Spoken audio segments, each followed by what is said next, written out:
Kingdom of Dragons. What a book.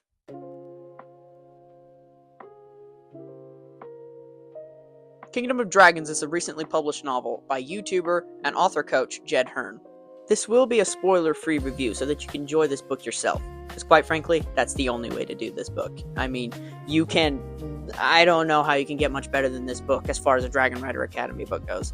This thing's fantastic. Were there some things we disliked? Kind of, but that's okay, because this book is still great. Before we get started, let's separate this into 3 sections: characters, world building, and plot.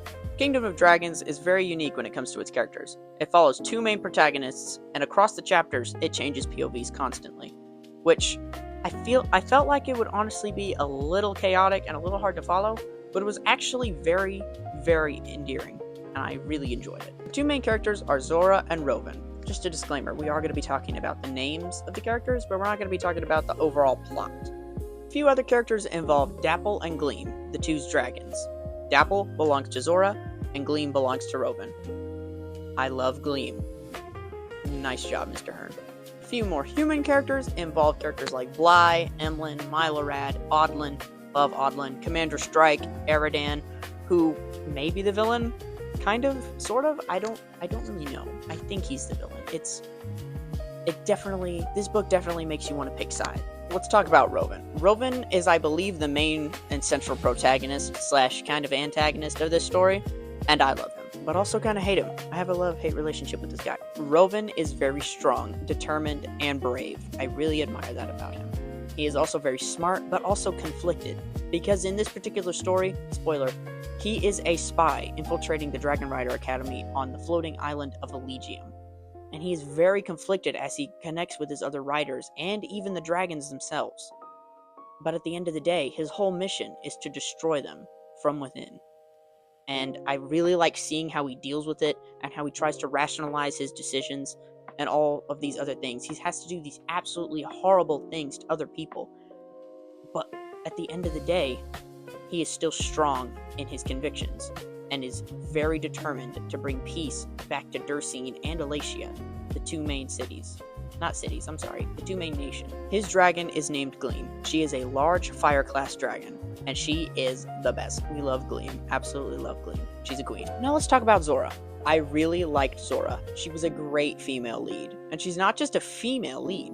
She is a great main character alongside Rovan. These 2 share the main character spot, I believe. I'm not quite sure. The back of the book details that it's a spy infiltrates the Dragon Rider Academy to destroy it from within, and that's obviously referring to Rovan, but I also believe that Zora is equally the main character. Zora and her dragon Dapple deal with a lot of doubt.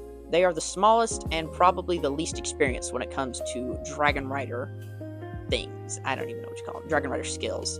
She was a ranger's apprentice, and that gives her a lot of abilities that the others don't have, which makes her strong in her own way.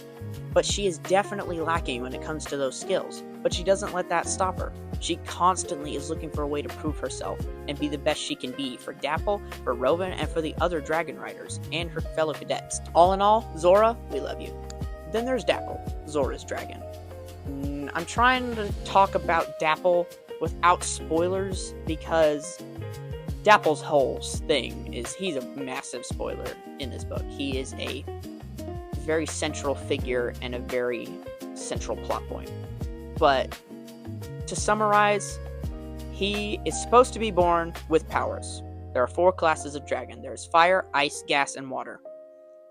He is not born with any of these. He is defective. He does not have any of these powers. But again, that doesn't stop him. He is constantly ridiculed by other dragons and other riders, but he doesn't let it stop him. Him and Zora are a great team, and they constantly encourage each other and try to show each other that they are enough and that they can fight just as much as the other riders can. Now, I did think that the whole plot with Dapple and Zora's doubt did get a little old along the way. Which I understand. But they constantly talk about it and about how they're upset that they're not as powerful as the other dragons and the other riders, which it got a little old after a while, but that's okay. It really didn't bother me all that much, but it was just something I was aware of. For some other characters that we're not going to get as in-depth on, there's Withers, Zora's old ranger mentor. There's Mudson, her old ranger's apprentice partner or whatever. There's Eridan.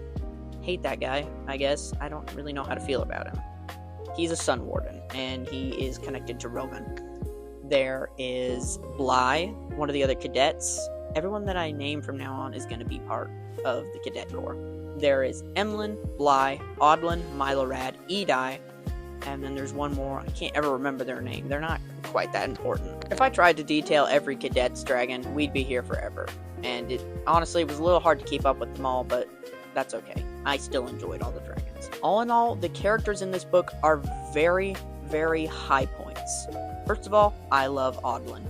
He's a great side character, and I adore him with all my heart, and nobody can take that away from me. Unless, of course, he dies in a sequel, in which case, that's peachy. I don't know yet. If he does, I will be a little upset. In summary, Jed Hern, you did great with your characters. Really good job. And I know you don't need me to tell you that, but you did a fantastic job.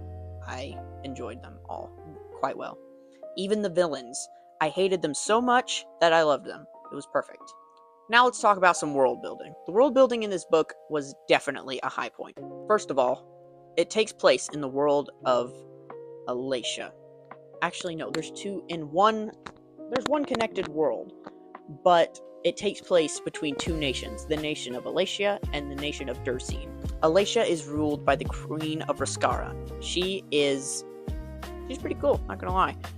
She commands the Dragon Riders and the floating city of Elysium, where the Dragon Riders train and where they live and where they dispatch. It's their military installation. And it moves all over the world, all the time. Dursine, on the other hand, is ruled over by the Sun Wardens, and mainly the Emperor Sun Warden, Eridan. They are interesting. I have a love-hate relationship with them too. I like Eridan as Rowan's mentor-ish type figure, but I also really despise him for the role he has in Zora's backstory. The Sun Wardens, let's talk about them and their magic system. They are very powerful. First of all, they have the ability to summon these weapons called Sun Blades out of nowhere. It's a very powerful sword that's almost like a lightsaber. It's pretty interesting.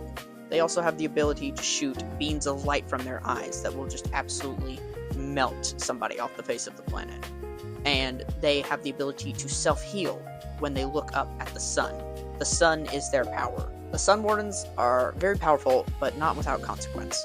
They can go overboard and they can reach this thing called the Eclipse, which will destroy them and anyone in a 5-mile radius, basically. Now, let's talk about Alacia. By far, Alacia is my favorite out of the two.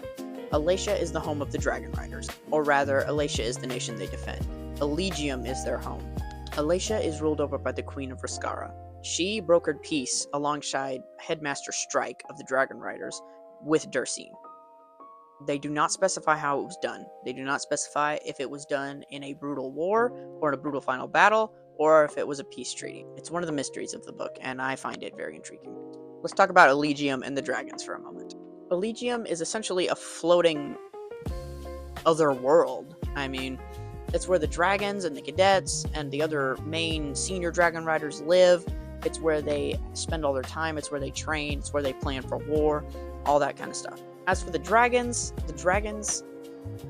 are definitely very interesting. I was more interested in the dragons and their world building more than I was the Sun Wardens, and I really wish we could have had more of the dragons and where they came from and their origins more than the Sun Wardens. This book was very Sun Warden heavy. Again, nothing to be upset about, but I do wish we could get more dragons in the next book. Now, the way a dragon bond works with their rider is that when the cadet finds the dragon egg and they touch it, they make contact with it with their bare skin, the dragon is instantly bonded to them. And so when the baby dragon hatches, they fall head over heels for their owner. They are bonded for life, which also they share a mental bond. It's like a form of telepathy, and they can talk to each other in their mind. The dragons do not speak. They do not speak. They are dragons. But they do communicate through telepathy with their riders. And I thought that was very interesting. The bond between Rowan and Gleam and Dapple and Zora is just so fantastic. I love it. It is my favorite part of the book by far over anything else. And it is really what makes the ending of the book so hard hitting. As far as world building goes, Jed Hern gets an A+ from me, by far. He did a fantastic job lining out the world and the relationships of the dragons and the humans and even the Sun Wardens. He did a great job with them all. And there are some more mystical elements and some other deeper, more thought out world building elements that I'm not going to get into here because I can't really explain it. You're just going to have to read the book for yourself. But those are very good too. I really enjoyed it. World building is fantastic. Now, let's talk about the story a little bit. As far as the story goes, it's very compelling, and it had me wanting more all the time. It had me wishing, when I wasn't reading the book, that I was reading the book, because I wanted to know what happened next. The story was so effective. I'm not going to go into it. I'm not going to spoil this. The story was so effective because the characters were effective. The characters and the way they were written and the way they acted really had me hoping for the best for them. I know that sounds silly, but that's like when you get connected to a video game character or someone in a movie. You feel connected to them and you don't want them to feel harm. You want them to be happy. You want them to have a happy ending. The characters in this book are so fantastic. And I'm sorry, I keep talking about the plot and world building, coming back to the characters, but that's because the characters are so good in this book. They are definitely the high point. Let's get back to the plot. I apologize. The plot is not very, actually. It's action heavy. It does have a lot of great action sequences and battles, and those are great. But the parts that I was really connecting with and the parts that I really enjoyed were scenes like sneaking around Elysium and infiltration and even training missions. I thought those were fantastic. And the way Jed Hern described these dragons flying and moving and the way they fight, it was fantastic. I felt like I was on the back of that dragon. That's how great it was. I visualized the whole thing. The story does end in a cliffhanger, unfortunately, which really, once this book ended, I was staring at a wall for an hour because the ending was so impactful. The middle of the book, okay, pardon me. The beginning of the book was a little slow. It really was, and I'm sorry. I enjoyed it though. Now that I think about it, it's good. It's a good thing that it was slow, because then as you go forward, the more action and the more build-up is fantastic. But all in all, the beginning is a little slow. The middle of the book is a different story. I thoroughly enjoyed the rising action of the book. The scenes in Elysium were fantastic. I really was invested in the plot. I was really invested in how Rovan was going to handle his next scenario and his next situation, and I was really invested in how Zora was going to handle the actual process of becoming a dragon rider, because it's a very difficult process. The whole story until they reach Elysium, until Rovan and Zora reach Elysium, is very slow. It is a lot of build-up, I guess, is what you would call it. I didn't really enjoy it that much. The scenes where they bonded with their dragons and met their dragons and found their eggs, that was all very entertaining. I enjoyed that a lot. But other than that, I wasn't too terribly invested at first. When it comes to the final part of the book, things get a little wild. I needed to see what Rovan was going to do. I needed to see if he was going to stick with his duty to the Sun Wardens, or if he was going to join the Riders after seeing how they operate and how much different they are than the Wardens. And let's just say, he made a decision I was not expecting. As for Zora, a little bit of spoilers. The whole book, Zora's mission is, number 1, to become more powerful and to help Dapple unlock his powers. Number 2, to hunt down a sorcerer type figure named Vaelith. Vaelith is responsible for Dapple's conditions, let's just say that. And the whole point is Zora and Dapple are trying to hunt her down and put a stop to her.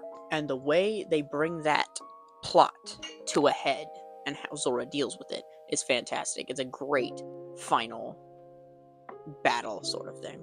And then the climax of the book, I will not say anything about that. It hurt so bad when I was done. As I told you before, the ending of this book had me staring at a wall for a while. because the ending just blew me away.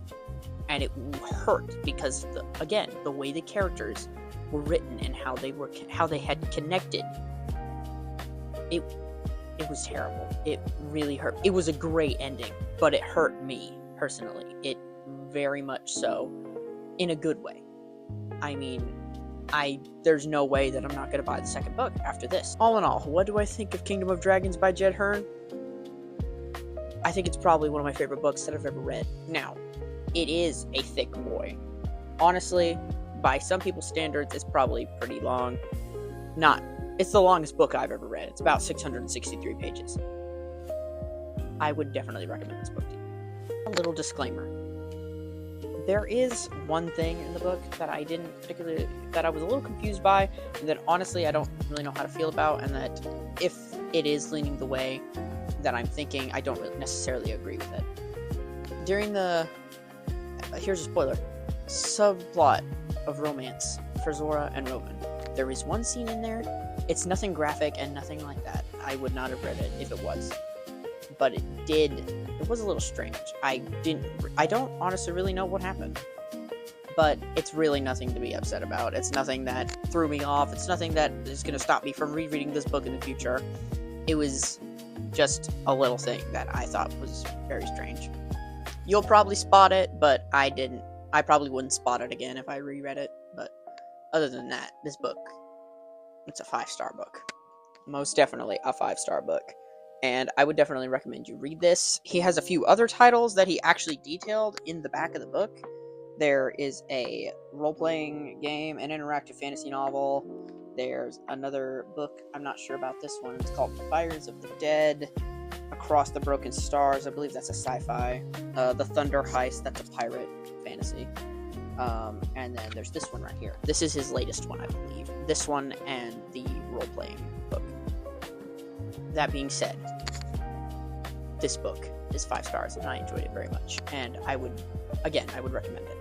I'm actually going to throw in an extra little bonus segment that discusses the artwork for this book, and we're going to go over it. Coming from me, who made the artwork for my own book, The Tales of Dromedon, I thought the artwork in this book was very good. It's nothing like mine. Nothing. Mine could never hope to be this good. But I think it was very, very well done. Mr. Hern actually has a video about artwork on his channel and about the artwork for this book and the cover and stuff like that. I give my props to the artist. Mr. Hern did not do the art. He did not. He hired someone. And I give my props to the man he hired, or the woman, or whatever they are. They did a fantastic job with this. Something did confuse me a little bit, though. In the first image in the book, let me have a look here. Yeah, this one right here. That's Zora, by the way. She is one of the main characters. She appears as kind of brown-haired, stuff like that. And her face looks very much like it does on the cover. But in future artworks in the book, she doesn't really hold that much of a resemblance to her cover self or the first book, which I don't mind. I really enjoyed it. I think after this, she looks better. But that is just something that I took notice of, that she didn't really look how she looked at the beginning of the book. Other than that, the artwork is great. There is one thing that did confuse me, and that it was the artwork would detail a specific scene in the book, but then sometimes it would be it would appear after the chapter that scene was in, or before the chapter that scene was in. That was a little confusing. But again, that's nothing to be upset about. Some people do it differently. I, for one, when I do my artwork, I put it in the book, in the specific scene where on the page where the scene is happening, that specific part. This is different, and that is fine. That is just an artistic choice, and I still think it's great. So, that's as far as the artwork goes. Props to them. They did a great job. Jed Hern, you did a fantastic job, and I hope and pray that this book gets a sequel, because it says part of the Broken Fang series, so I would assume that means you're going to make another one. Please do, because I will definitely be one of the first people to buy it, read it, and review it. Thank you so much for watching the Do Fantasy Library. Be sure to stay tuned, because we are going the next thing we're going to do is I don't know about it yet. I've heard good things. I haven't heard that there's anything wrong with it, like content-wise. I don't know. I'm going to test the waters. And if all goes well and I don't find anything that I necessarily disagree with, the next book we will be reviewing is The Shadows of Hopeless Lost, the first in the Lacanius trilogy. I'm excited about this. The description really hooked me. So, that's what we're going to be doing next. Yeah, Kingdom of Dragons by Jed Hern. I would go read it if I were you. Thank you. Have a great day. Thank you for watching the Do Fantasy Library. Bye.